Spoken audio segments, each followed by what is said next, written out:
Bienvenidos a una nueva edición de Conexión Vital, agradeciendo siempre la presencia de nuestros invitados y agradeciendo siempre la presencia que ustedes nos permiten tener en sus hogares, en sus lugares de trabajo y en esto que se ha convertido también su lugar de estudio, porque pues prácticamente se convierte en una clase. Como parte del equipo de trabajo del Parque Médico Doctor Rojas, pues tengo el gusto hoy de estar con la doctora Carolina Restrepo Rojas y el doctor Alejandro Mejía.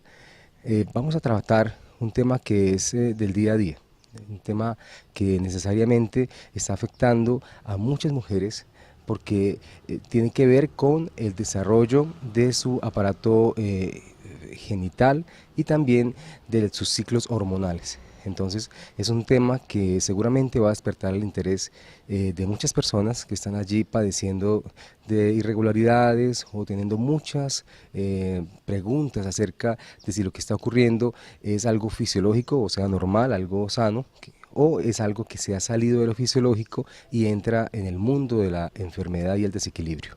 Entonces, pues entramos en tema inmediatamente, doctor. Sí, muchas gracias. Hoy saludando todo entonces a la teleaudiencia.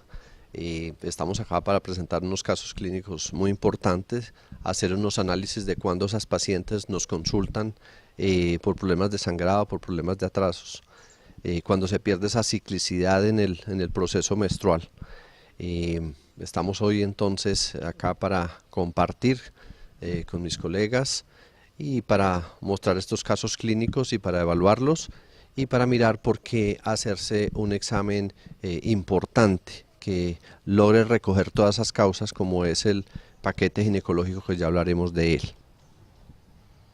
Buenos días, estamos acá muy contentos de poder participar en la educación de ustedes a partir pues de desde acá, desde la clínica del Parque Médico en La Pradera, en Pereira.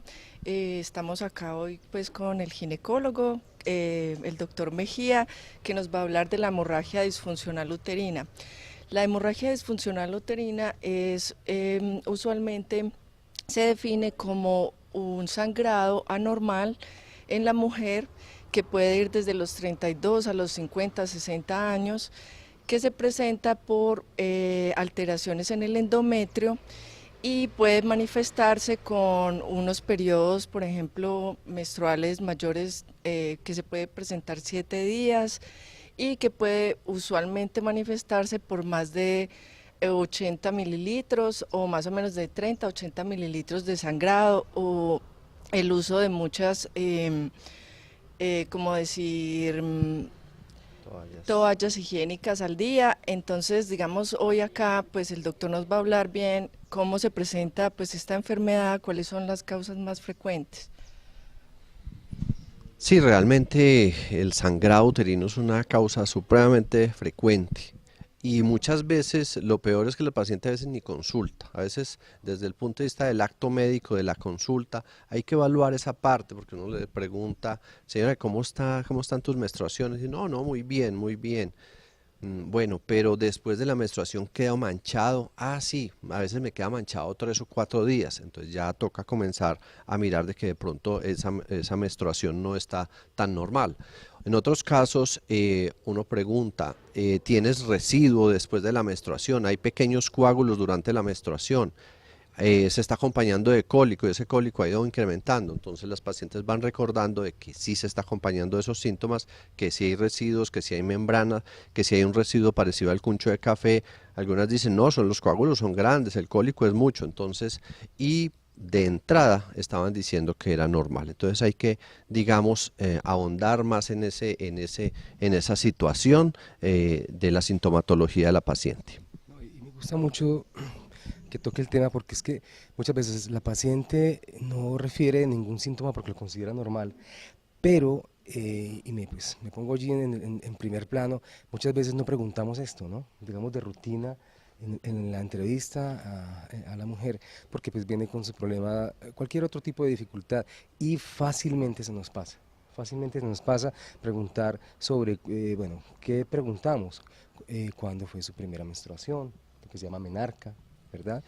Mm, ¿Cómo son sus ciclos menstruales con respecto a cada cuánto viene el sangrado?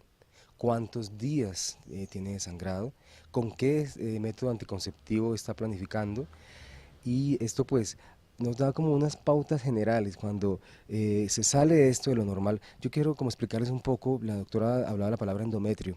Entonces la palabra endometrio lo que significa es el recubrimiento interno del útero. Se plantea, digamos, de alguna manera hasta poética, ¿no? Como algunos definen la menstruación como ese llanto del útero por no haber sido tenido una gestación, digamos. Pero si podemos reconocer, digamos, en parámetros generales, ¿no? ¿Qué es un ciclo menstrual o qué es una menstruación normal, verdad?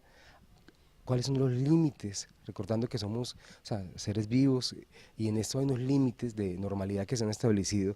Entonces, podemos ya, a partir del reconocimiento de la normalidad o de la fisiología, poder empezar ustedes allá a reconocer, es posible que tenga una alteración y no me haya dado cuenta. Entonces, en nuestro próximo corte vamos a estar muy pendientes de esas explicaciones simples, de cosas que son supremamente importantes para que todos ustedes tengan los datos 1, 2, 3 o 4, sean supremamente claros y puedan tomar decisiones.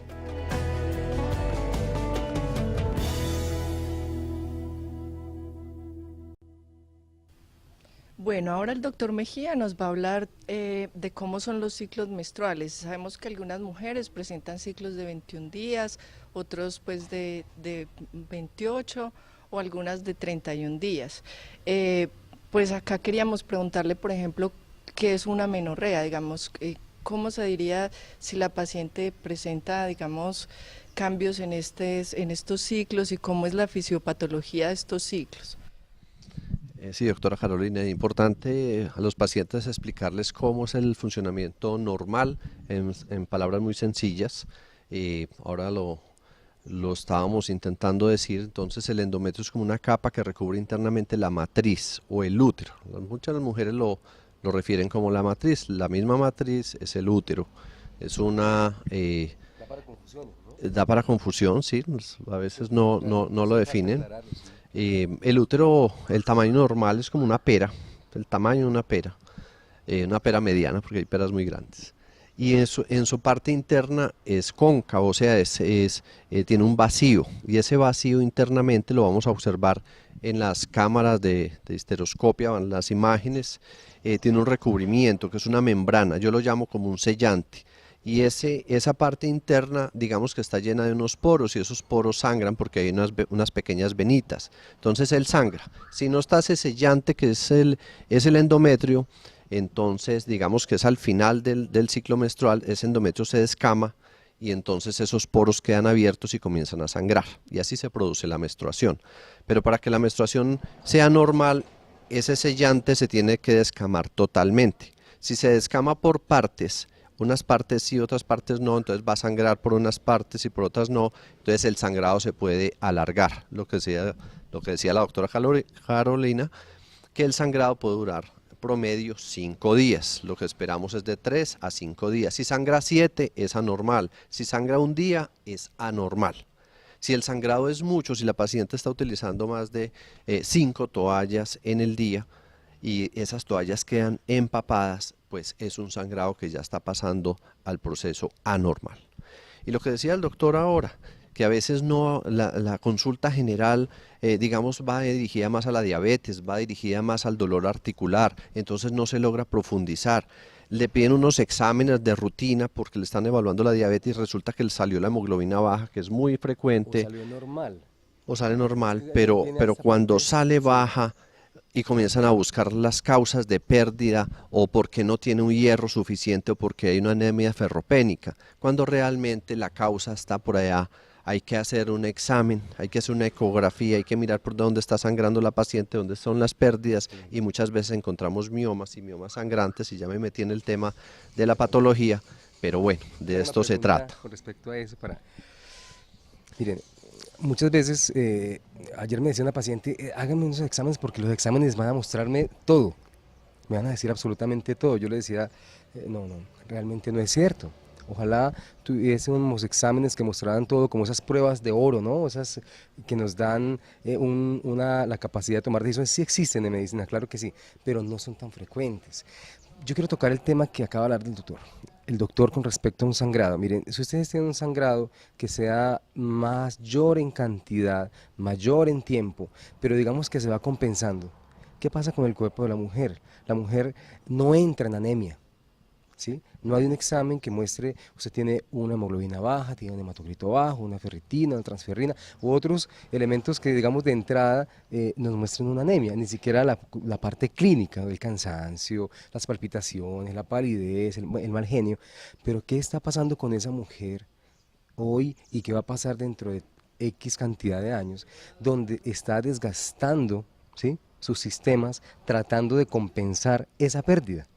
Entonces, ¿cómo accedemos a esa información?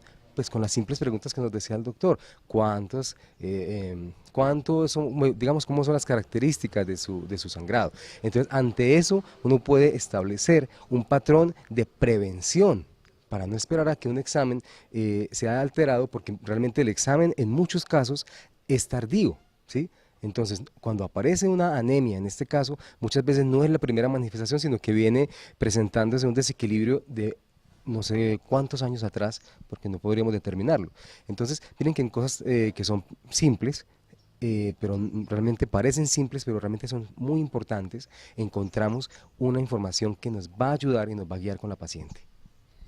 Es muy importante lo que dice el doctor, en el sentido de que muchas veces encontramos pacientes con una gran palidez. El paciente consulta porque las amigas o los familiares le dicen que mira, estás muy pálida, se te ve muy pálida, entonces se tiene que aplicar 1000 cosas del proceso de maquillaje para mejorar esa palidez. Y es por eso, porque van teniendo una menstruación, la menstruación va aumentando milímetro a milímetro mes a mes, y la paciente no lo percibe como un problema. Ella piensa que es algo de su fisiología, ¿sí?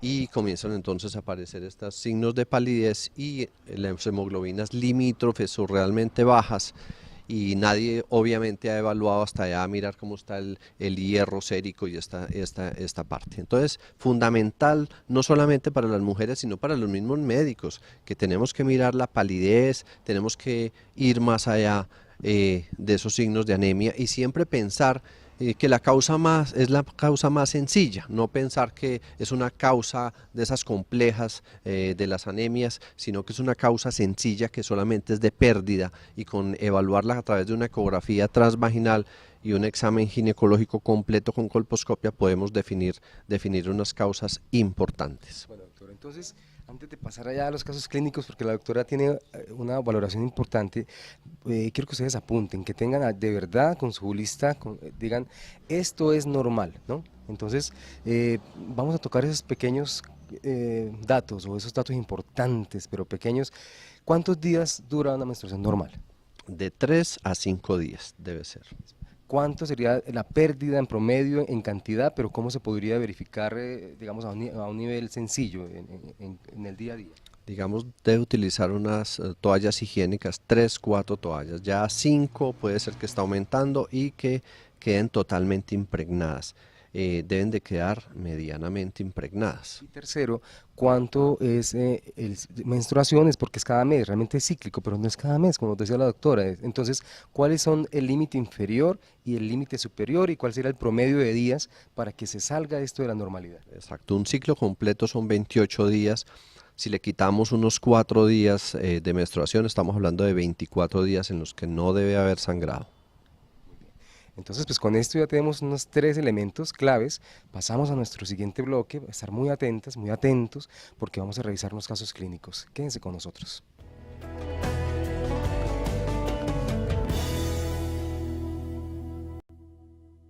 Continuamos con esta edición de Conexión Vital. Está muy interesante. Estamos hablando de la fisiología, o sea, del funcionamiento normal del ciclo menstrual, y estamos hablando obviamente de la patología, estamos hablando de prevención, estamos hablando de los signos de alarma que tienen que conocer ustedes, mujeres y parejas de las mujeres también, para que podamos, cuando se enciendan estas alarmas, pues consultar a tiempo, ¿verdad? Entonces, retomando, miren, la menstruación es mucho más allá que una pérdida de sangre. La menstruación es el resumen de una cantidad de ciclos complejos, hormonales, que tienen y suceden al tiempo, son simultáneos, involucran la función cerebral, involucran la función ovárica, involucran la función del endometrio o del útero, ¿sí? O de la matriz, ¿verdad? Y tienen unas particularidades, pues se dan cada mes permitiendo o posibilitando que se vaya a dar una gestación, ¿verdad? Hemos hablado de cuáles son las características normales. Tenemos un sangrado que no pase de 5 días, pero que esté entre 3 y 5 días, ¿verdad? Me corriges, doctor, si cometo un error, de 3 a 5 días. Es un sangrado que está entre 14 días, el promedio es 28, pero puede llegar hasta 31 días, ¿eso es correcto? O sí, solamente el 20. Entonces, y tenemos unas edades. La edad cuando llega la primera menstruación se llama menarca, cuando termina la menstruación se llama menopausia. Entonces, las edades también de aparición, vemos cómo han venido generación tras generación siendo más tempranas. ¿Cuál es la edad de aparición normal, en promedio, obviamente? ¿Y cuál es la edad de terminación de la menstruación normal? Que es un tema pues que es parte de esas cosas importantes que ustedes deben tener en cuenta para entender que cuando se sale, inmediatamente hay que consultar. Sí, realmente la menarca, que es la primera menstruación, realmente el promedio son los 11 años. 11, 12 años, de todas maneras hay un rango de normalidad, entonces puede suceder a los 10, puede suceder a los 13 o 14, pero siempre se espera como en lo más cercano a los 11 y 12 años. Obviamente ha sucedido esto por el impacto de las imágenes actuales, entonces digamos las niñas han tenido un desarrollo un poco más precoz. Y ya aparece entonces el concepto de pubertad precoz, pero hoy no es el objetivo hablar de esto. Y la menopausia realmente uno la espera por encima de los 45, 48 años. Y cuando es por debajo de los 40 años es una menopausia precoz que también hay que evaluar porque sucedió esto. A veces hay un patrón familiar, pero es importante afrontar esta parte. Si es por encima de los 50, 52 años, también toca tener estas pacientes como de riesgo y estar muy pendiente de ellas. Entonces 45, 48 años es lo más frecuente. Si ya se va saliendo de esos rangos, ya hay que estar, evaluando y chequeando y haciendo exámenes preventivos. Bueno, ustedes han estado pendientes del programa, ya hemos revisado casos clínicos, fueron 3 casos clínicos básicos, digamos, comunes, ¿no? Comunes, y que algunos han terminado pues de una manera muy satisfactoria, y otras han diagnosticado enfermedades que se hubiesen podido diagnosticar mucho antes. Entonces, ¿cuáles son, digamos, los casos clínicos más frecuentes, pero de pronto yendo más allá, cuál sería como el diagnóstico diferencial, ¿verdad? O esas enfermedades que tenemos que tener en cuenta para poder abordar ya directamente cuando hay una patología o una alteración de la fisiología.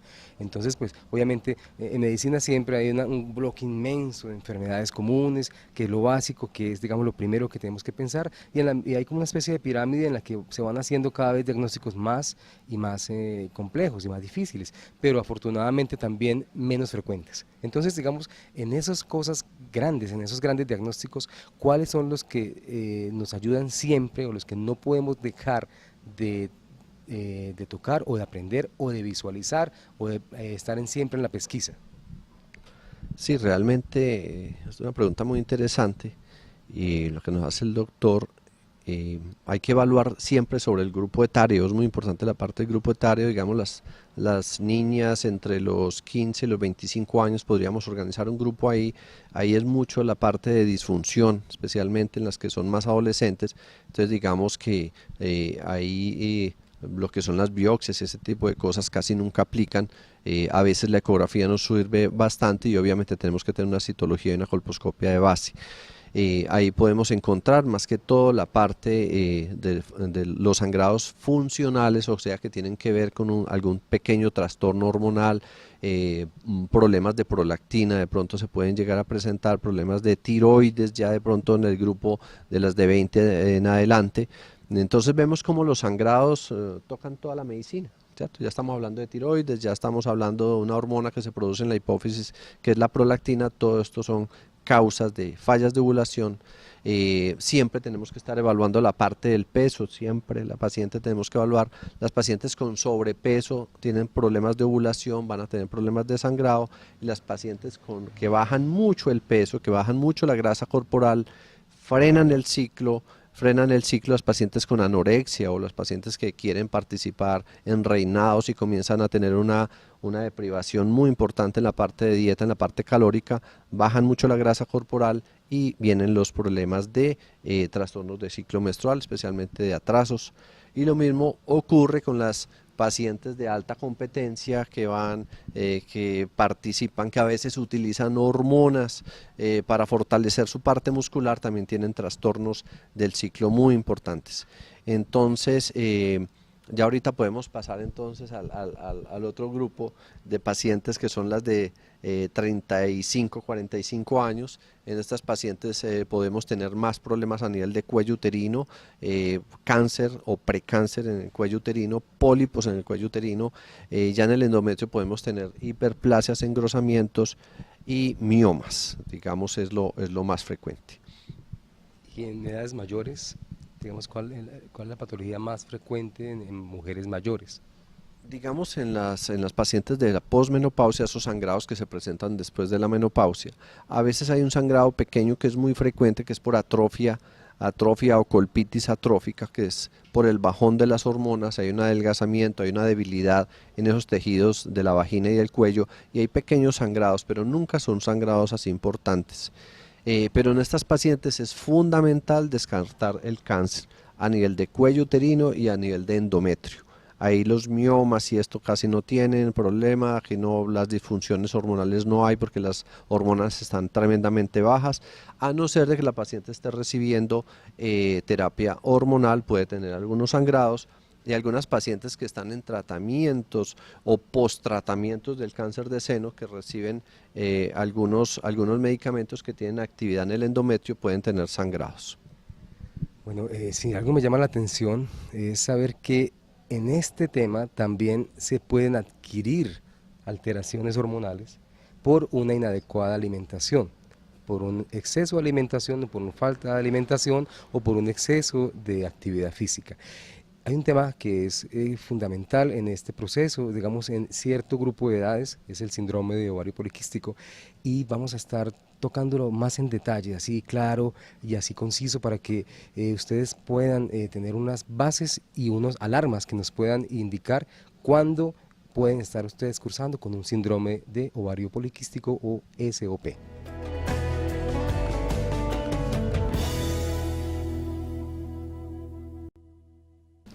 Bueno, el síndrome de ovario poliquístico es una enfermedad que es endocrinológica, relacionada con resistencia a la insulina y con desarrollo de unos folículos que pueden ser 12 o más de 12, y con alteraciones, por ejemplo, como el hirsutismo, que es aparición de vello facial y vello en otras partes del cuerpo donde normalmente no debe aparecer, y un acné pues muy avanzado. Es muy importante acá que nosotros hagamos bien los diagnósticos diferenciales. La hemorragia disfuncional es muy frecuente y puede darse por muchos factores, por ejemplo el embarazo ectópico, los abortos, puede darse por leiomiomas, miomatosis, endometriosis. Hay muchas cosas que causan sangrado. Y también hay causas pues sistémicas, como por ejemplo la leucemia, los trastornos de la coagulación como las trombocitopenias, que es la reducción de las plaquetas. También tenemos pacientes que presentan, por ejemplo, que toman aspirina o warfarina o heparina, y pues estos pacientes presentan trastornos de la coagulación que pues pueden estar o no relacionados pues con esto. Y acá es muy importante pues hacer el enfoque clínico, el examen físico bien hecho y obviamente ayudarse con los exámenes de laboratorio. En los exámenes de laboratorio pues hay una amplia gama dependiendo de cada patología. Podemos utilizar por ejemplo el hemograma, podemos hacer la gonadotropina coriónica, estrógenos en sangre, progestágenos, toda la gama de los andrógenos en sangre también se pueden realizar. En algunos pacientes se necesita pues una biopsia de endometrio, en otras pues solo un examen pélvico como ecográfico. Como decían en los casos pues de digamos cáncer cervical, pues obviamente la citología, la colposcopia, también debemos hacerlos pues todo lo de la coagulación, las plaquetas, medir el TP, el TPT, las enzimas hepáticas. En algunos casos puedes hacer por ejemplo el laboratorio de tiroides, la prolactina, y en estos casos de ovario poliquístico pues también hacer la glicemia en ayunas, la insulina, y pues hacer pues como todo el análisis global del paciente. Acá tengo una pregunta para el doctor. Digamos en estos casitos, ¿cuál sería pues como el examen ideal, digamos el primer examen que se debe realizar en una hemorragia disfuncional uterina en una paciente? Sí, cuando hablábamos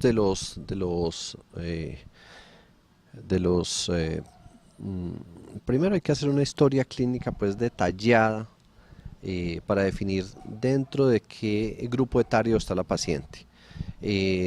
Ya en la medida que hacemos un buen interrogatorio, entonces ya vamos definiendo qué exámenes vamos a necesitar. La doctora hizo una revisión muy juiciosa ahí de todos los exámenes que son los potenciales y de hecho hay muchos más. Está la histeroscopia operatoria. Hay una serie pues de intervenciones, ahí dice intervenciones terapéuticas, pero primero tenemos que tener un acercamiento con el paciente para mirar de toda esa batería de exámenes, qué exámenes vamos a utilizar, porque primero hay que, desde el punto de vista de recursos, así sea por una entidad o así sea el paciente particular, obviamente se vuelve muy costoso si pidiéramos toda esa batería. Entonces tenemos que, en una forma inteligente y con un concepto médico muy adecuado, mirar cuál de estos exámenes vamos a pedir y los vamos pidiendo como en escala en la medida que vaya a ser, digamos, de lo más simple a lo más complejo. Siempre es muy importante descartar la causa de embarazo, porque como decía la doctora, una amenaza de aborto, y un embarazo ectópico puede producir un sangrado, entonces es fundamental en los sangrados que tenemos duda hacer obviamente en la ecografía vamos a descartar un embarazo mayor de 4.5 semanas, pero también la prueba de embarazo, que es obviamente muy barata, también tenemos que tenerla porque en algunos casos puede estar relacionado con un aborto o con un proceso de este tipo. Y es que el tema tiene tanto de largo como de ancho, entonces miren, la idea con ustedes y aún con nosotros, ¿no? Ustedes dicen, bueno, yo voy a que me hagan todo, ¿no? Pero realmente, ¿qué es todo, no? Me gusta mucho lo que plantea la doctora porque, digamos, da un bosquejo general de los acercamientos desde los exámenes en sangre, y el doctor diciendo es que no son solamente eso, sino son muchos más. Y yo hoy pues estoy completamente seguro que si a una persona no se le enfoca desde la parte clínica, desde el inicio de su historia, cómo han sido los síntomas, cómo han sido las alteraciones, aún teniendo esa cantidad de exámenes, no podremos tomar decisiones, ¿verdad? Entonces es también como salir de esa dinámica de que todos son exámenes, y también salir de la dinámica de que no hay que hacer ningún examen, ¿verdad? Entonces esa parte ya nos corresponde a nosotros. Y miren, la medicina es muy amplia, muy profunda también.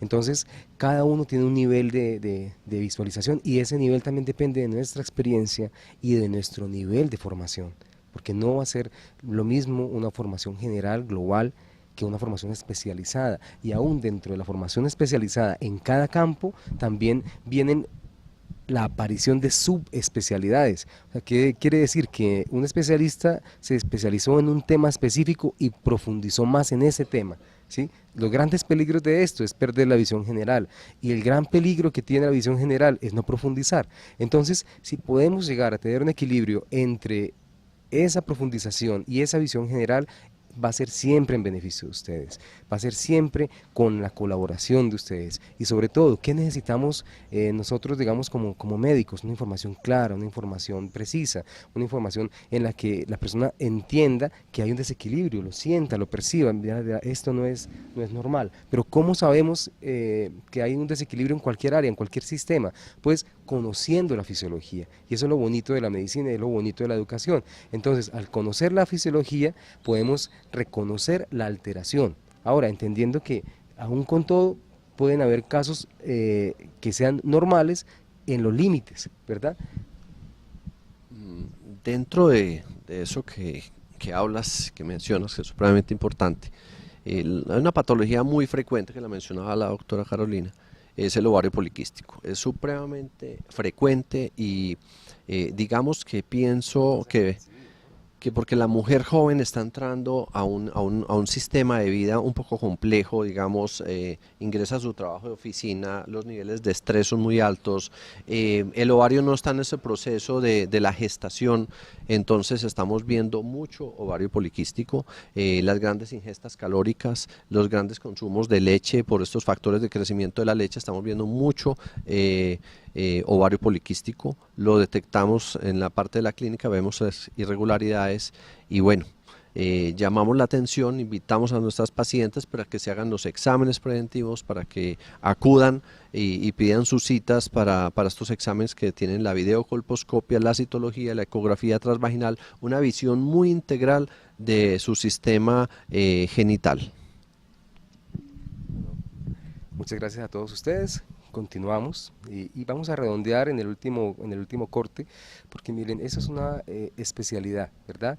Y esto implica que haya mucha tela que cortar, pero ¿qué traemos para ustedes? Esos datos claves, esas cosas que les pueden salvar realmente la vida, ¿verdad? Y que nos pueden ayudar a nosotros como médicos a tomar decisiones tempranas, que son las mejores, decisiones tomadas en prevención. Continúen con nosotros.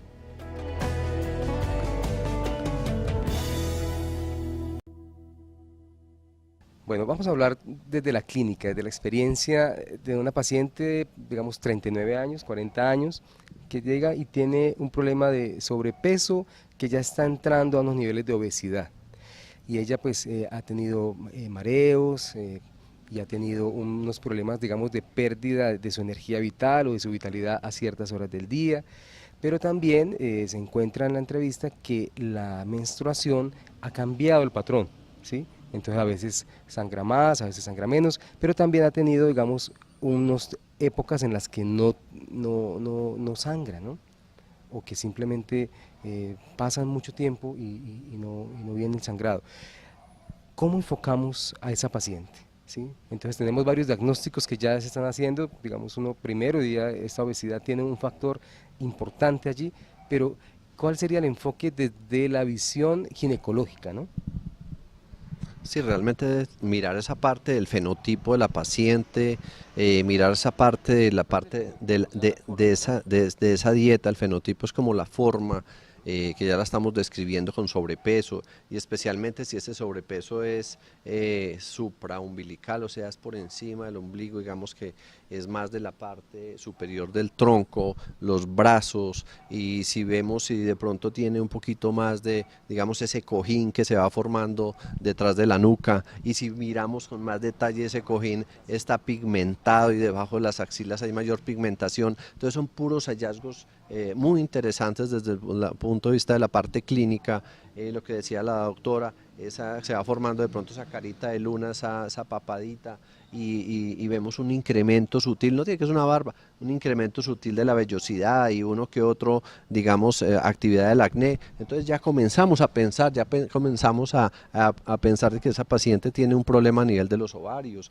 y ya lo que nos contó de los ciclos, de esos sangrados, de esas irregularidades, ya estamos pensando que algo puede estar sucediendo en los ovarios. Y evidentemente, casi siempre esas pacientes, cuando uno les va a hacer el examen ginecológico, se hace la ecografía, que la ecografía debe ser transvaginal porque tiene un mayor acercamiento tratamiento. La ecografía que va desde el abdomen tiene el paquete de grasa y ya vemos que la paciente está un poquito obesa, entonces vamos a tener que atravesar la grasa, y fuera de eso el colon por lo general está muy distendido, tienen problemas en la dieta, hay más gas, hay más materia fecal, y digamos que esa visión del ovario, y más que la paciente está acostada, entonces el ovario se va hacia atrás, entonces tiene que atravesar muchas estructuras y no se va a ver bien. Por la vía vaginal prácticamente el transductor llega muy cercano al ovario, entonces podemos tener una dimensión del ovario, podemos contar los folículos y evaluar si tiene más de 9 folículos, ya prácticamente se habla, exacto, le vienen bajando, y porque uno lo ve, o sea, si pues usted encuentra 9, y la paciente realmente tiene problemas de menstruación y eso está ante un ovario poliquístico, hay que asociar esos exámenes con la clínica. Es la clínica, es la clínica. Y puede tener usted una con 12 y estar con los ciclos normales y estar en un estado fitness pues del gimnasio y toda la cosa, y tener 12. Pues obviamente usted no evalúa una ecografía, usted evalúa una persona, entonces hay que integrar exámenes con los hallazgos clínicos de la paciente. Si usted tiene esa paciente que estábamos diciendo ahora con sobrepeso, con el cojincito, con la hiperpigmentación, y la ecografía sale normal, dude de la ecografía o del ecografista o del equipo, esa paciente tiene un ovario poliquístico hasta que no nos demuestren lo contrario. Es muy interesante. Entonces volvemos. Si detectamos una lesión en el cuello uterino, pues nos vamos con la biopsia de cuello uterino. Si la ecografía nos demostró una anormalidad del endometrio, nos vamos con la biopsia del endometrio. O podemos hilar más fino y utilizar una histeroscopia. Entonces, según los hallazgos, vamos actuando. No podemos pedir toda la batería de una, porque como dice el doctor, nos enloquecemos con tanta información. Gracias a todos ustedes, porque en esos temas, como les digo, realmente hay personas que pueden estar salvando su vida, y así de simple es, porque así de profunda y así de potente y así de incisiva es la educación. Entonces, pues gracias por permitirnos entrar a sus lugares de trabajo, a sus hogares en este día a día, y los esperamos para que sigan conectados a una nueva edición de Conexión Vital.